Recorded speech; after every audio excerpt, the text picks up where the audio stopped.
Hello friends, আমি আবু সুফিয়ান মন্ডল আর তোমাদের সকলকে আবারও স্বাগত জানাচ্ছি সুফিয়ান লার্ন হাব ইউটিউব চ্যানেলে। তো আমাদের এই চ্যানেলটি যারা এখনও পর্যন্ত দেখোনি, প্রথম আজকে দেখছো, তারা অবশ্যই আমাদের পুরনো ভিডিওগুলি দেখবে।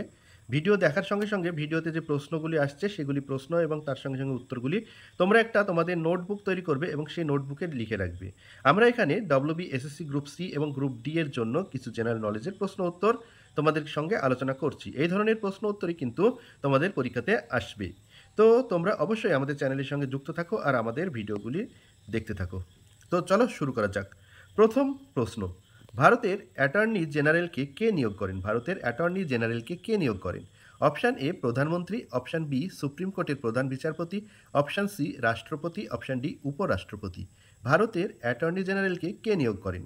তোমরা উত্তর দিতে চাইলে ভিডিওটি পজ করে উত্তরটি আমাদের কমেন্ট বক্সে কমেন্ট করতে পারো। তো এখানে সঠিক উত্তর হচ্ছে অপশান সি রাষ্ট্রপতি। দেখে নেওয়া যাক রাষ্ট্রপতি। ভারতের অ্যাটর্নি জেনারেল হলেন দেশের সর্বোচ্চ আইন কর্মকর্তা। তাকে ভারতের রাষ্ট্রপতি নিয়োগ করেন এবং রাষ্ট্রপতির সন্তুষ্টি অনুযায়ী তিনি পদে বহাল থাকেন। নেক্সট, পরবর্তী প্রশ্ন, যামিনী রায়। যামিনী রায় কোন ক্ষেত্রে বিখ্যাত ছিলেন, অর্থাৎ কি জন্য যামিনী রায় বিখ্যাত ছিলেন? অপশানগুলি দেখে নেওয়া যাক। অপশান এ সাহিত্য, অপশান বি সঙ্গীত, অপশান সি চিত্রকলা, অপশান ডি নৃত্য। তো যামিনী রায় কি জন্য বিখ্যাত ছিলেন? সঠিক উত্তর হচ্ছে চিত্রকলা। চিত্রকলা, অপশান সি চিত্রকলা। উত্তরটি দেখে নেওয়া যাক, চিত্রকলা। যামিনী রায় ছিলেন একজন বিখ্যাত ভারতীয় চিত্রশিল্পী। তিনি বিংশ শতাব্দীর ভারতীয় আধুনিক চিত্রকলায় তার মৌলিক এবং স্বতন্ত্র শৈলীর জন্য পরিচিত। তার শিল্পকর্মে বাংলার লোকশিল্পের প্রভাব দেখা যায়। নেক্সট, পরবর্তী প্রশ্ন, 3 নম্বর প্রশ্ন, স্বাধীন ভারতের প্রথম আইনমন্ত্রী কে ছিলেন? স্বাধীন ভারতের প্রথম আইনমন্ত্রী।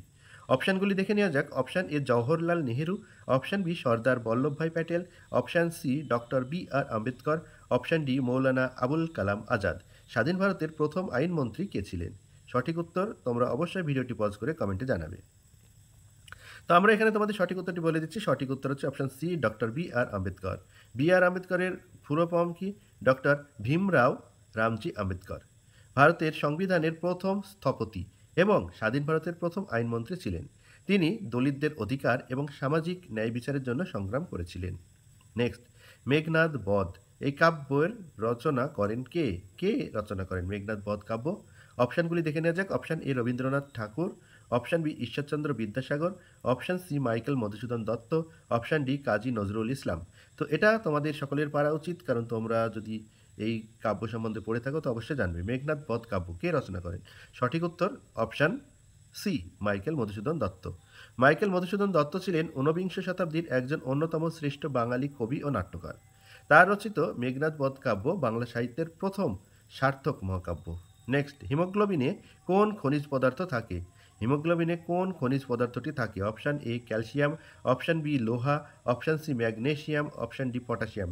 হিমোগ্লোবিনে কোন খনিজ পদার্থটি থাকে? সঠিক উত্তর অবশ্যই কমেন্টে জানাবে পজ করে। তো এখানে সঠিক উত্তর যেটা আসছে সেটা হচ্ছে অপশান বি লোহা। লোহা বা আয়রন। ঠিক আছে।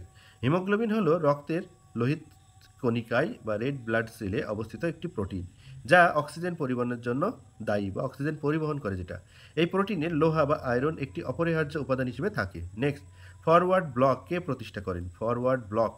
অপশানগুলি দেখে নেওয়া যাক। Option A Rashbehari Bose, option C Subhashchandra Bose, option C Chittaranjan Das, option D Jawaharlal Nehru. Forward Bloc কে প্রতিষ্ঠা করেন? সঠিক উত্তর কি হবে তোমরা অবশ্যই কমেন্টে জানাবে। আমরা এখানে তোমাদের সঠিক উত্তর বলে দিই। সঠিক উত্তর হচ্ছে অপশান বি সুভাষচন্দ্র বসু। 1939 সালে সুভাষচন্দ্র বসু ভারতীয় জাতীয় কংগ্রেসের সভাপতি পদ থেকে ইস্তফা দেওয়ার পরে পয়লা মে 1939 সালে ফরওয়ার্ড ব্লক প্রতিষ্ঠা করেন। এই দলের লক্ষ্য ছিল ভারতের পূর্ণ স্বাধীনতা অর্জন এবং সাম্রাজ্যবাদ বিরোধী শক্তিকে একত্রিত করা, বা ব্রিটিশদের বিরুদ্ধে যে সকল শক্তিগুলো আছে তাদেরকে একত্রিত করা। নেক্সট, ভেরি ভেরি ইম্পর্টেন্ট প্রশ্ন, কুচিপুড়ি। কুচিপুড়ি কোন রাজ্যের শাস্ত্রীয় নৃত্য? কুচিপুড়ি কোন রাজ্যের শাস্ত্রীয় নৃত্য? এখানে অপশানগুলি দেখে নেওয়া যাক। Option A Tamil Nadu, option B Kerala, option C Karnataka, option D Andhra Pradesh. Kuchipudi. Kuchipudi হচ্ছে সঠিক উত্তর হবে অন্ধ্রপ্রদেশ, অপশান ডি অন্ধ্রপ্রদেশ। কুচিপুড়ি হলো ভারতের অন্ধ্রপ্রদেশ রাজ্যের একটি ঐতিহ্যবাহী শাস্ত্রীয় নৃত্যশৈলী। এটি একটি স্বতন্ত্র নৃত্য নাট্যশৈলী যেখানে নৃত্য, নাটক এবং সঙ্গীতের সংমিশ্রণ দেখা যায়। কুচিপুড়ি, কুচিপুড়ি হচ্ছে অন্ধ্রপ্রদেশের। নেক্সট ৮ নম্বর প্রশ্ন, কোন গ্রহের বলয় বা রিং দেখা যায়? কোন গ্রহের বলয় বা রিং দেখা যায়? Option A Mangal, option B Brihaspati, option C Shani, option D Uranus. কোন গ্রহে বলয় বা রিং দেখা যায়? সঠিক উত্তর হচ্ছে অপশান সি শনি। শনি গ্রহ তার সুন্দর এবং সুবিশাল বলয়গুলির জন্য বিখ্যাত। এই বলয়গুলি মূলত বরফকণা, শিলাখণ্ড এবং ধূলিকণা দিয়ে গঠিত।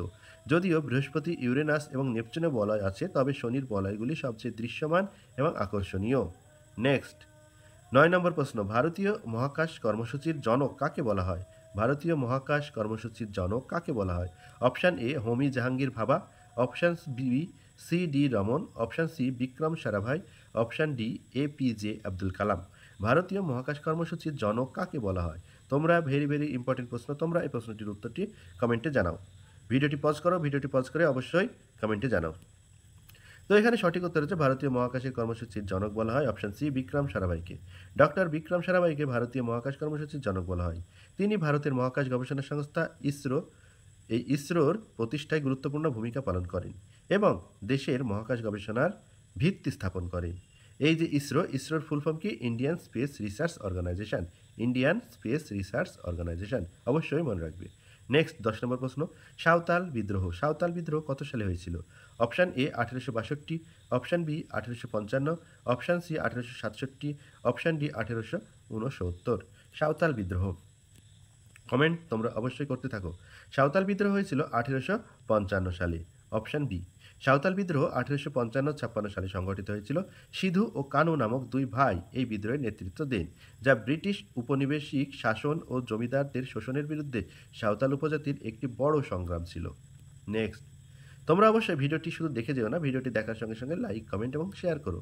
থিওসফিক্যাল সোসাইটি, ১১ নম্বর প্রশ্ন দেখো, থিওসফিক্যাল সোসাইটির প্রতিষ্ঠাতা কে ছিলেন? Option A Annie Besant, option B Bhagini Nivedita, option C madame Blavatsky ও colonel Olcott, option D Swami Dayananda Saraswati. তো কি আছে থিওসফিক্যাল সোসাইটি? এর সঠিক উত্তর হচ্ছে option C. Option C madame Blavatsky ও কর্নেল ওলকট। থিওসফিক্যাল সোসাইটি ১৮৭৫ সালে হেলেনা ব্লাভাটস্কি ও Henry Steel Olcott New York সিটিতে প্রতিষ্ঠা করেন। এই সংস্থাটি ধর্ম, দর্শন এবং বিজ্ঞানের গভীর জ্ঞান অন্বেষণের উপর জোর দিত। নেক্সট ১২ নম্বর প্রশ্ন, ভারতের কোন রাজ্যে পেরিয়ার জাতীয় উদ্যান অবস্থিত? পেরিয়ার, অপশানগুলি দেখে নেওয়া যাক। Option A Karnataka, option B Andhra Pradesh, option C Tamil Nadu, option D Kerala. ভারতের কোন রাজ্যে পেরিয়ার জাতীয় উদ্যান অবস্থিত? পেরিয়ার, দেখে নাও, সঠিক উত্তর হচ্ছে অপশান ডি কেরালা। কেরালা, পেরিয়ার জাতীয় উদ্যান এবং বন্যপ্রাণী অভয়ারণ্য ভারতের কেরালা রাজ্যে অবস্থিত। এটি মূলত তার বাঘ ও হাতি সংরক্ষণের জন্য পরিচিত। নেক্সট ১৩ নম্বর প্রশ্ন, শের ই পাঞ্জাব নামে কে পরিচিত ছিলেন? Option A Bhagat Singh, option B Lala Lajpat Rai, option C Ranjit Singh, option D Sardar Patel. Sher e Punjab নামে পরিচিত ছিলেন option B Lala Lajpat Rai. Option B সঠিক উত্তর, লালা লাজপত রায়। লাজপত রায় ছিলেন একজন ভারতীয় স্বাধীনতা সংগ্রামী এবং পাঞ্জাবের একজন প্রভাবশালী নেতা। তার অদম্য সাহস ও জাতীয়তাবাদী চেতনার জন্য তাকে শের ই পাঞ্জাব বা পাঞ্জাবের সিংহ উপাধি দেওয়া হয়েছিল। নেক্সট পরবর্তী প্রশ্ন ১৪ নম্বর প্রশ্ন, পশ্চিমবঙ্গের কোন শহরকে ভারতের রাঢ় বা রোড বলা হয়? অপশানগুলি দেখে নাও। Option A Asansol, option B Durgapur, option C Kolkata, option D Howrah. তো এখানে সঠিক উত্তর কি হবে? সঠিক উত্তর হবে অপশান বি দুর্গাপুর। দুর্গাপুরকে ভারতের রোড বলা হয়, এর কারণ হচ্ছে এটি জার্মানির রোড অঞ্চলের মতো একটি গুরুত্বপূর্ণ শিল্প ও শিল্পাঞ্চল। দুর্গাপুরে বৃহৎ ইস্পাত কারখানা এবং অন্যান্য ভারী শিল্প রয়েছে। নেক্সট ১৫ নম্বর প্রশ্ন এবং আজকে শেষ প্রশ্ন, অবশ্যই তোমাদেরকে উত্তরগুলি কমেন্টে জানাতে হবে। আর যদি ভিডিওটি ভালো লাগে লাইক করতে থাকো। ১৫ নম্বর প্রশ্ন, কোন ভিটামিন রক্ততঞ্চনে সাহায্য করে? কোন ভিটামিন রক্ততঞ্চনে সাহায্য করে? অপশানগুলি দেখে নাও। Option A vitamin A, option B vitamin D, option C vitamin E এবং অপশান ডি ভিটামিন কে। কোন ভিটামিন রক্ততঞ্চনে সাহায্য করে? ভিডিও পজ করো এবং উত্তর দাও। সঠিক উত্তর হবে option D vitamin K. Vitamin K রক্ত জমাট বাঁধতে বা ব্লাড ক্লটিং বা তঞ্চনে অত্যন্ত গুরুত্বপূর্ণ ভূমিকা পালন করে। এটি নির্দিষ্ট কিছু প্রোটিন সংশ্লেষণের জন্য প্রয়োজনীয় যা জমাট বাঁধার প্রক্রিয়াতে জড়িত, সেগুলো তৈরি করে কে? Vitamin K. ওকে। এটি ভিটামিন কে হচ্ছে রক্ত জমাট বাঁধার জন্য বা তঞ্চনের জন্য ভীষণ ভীষণ গুরুত্বপূর্ণ। তো বন্ধুরা আজকে ছিল এই 15টা প্রশ্নের একটি সেট। আশা করছি তোমরা পুরো ভিডিও দেখেছো। পুরো ভিডিও দেখলে অবশ্যই ভালো লেগেছে। ভালো লাগলে লাইক, কমেন্ট এবং শেয়ার করো। আর যারা প্রথম আমাদের চ্যানেলে ভিডিও দেখছো, আগে কোনোদিন আমাদের চ্যানেলে ভিডিও দেখোনি, তারা অবশ্যই আমাদের পুরনো ভিডিওগুলি দেখবে। তোমাদের জ্ঞানের ভান্ডার কিন্তু আরও বাড়বে। তো চলো ভিডিওটি এই পর্যন্তই। ভিডিওটি ভালো লাগলে লাইক, কমেন্ট এবং শেয়ার করো। আর যারা প্রথম দেখছিলে তারা সাবস্ক্রাইব করে বেল আইকনে ক্লিক করে আমাদের সঙ্গে যুক্ত থেকো। ধন্যবাদ।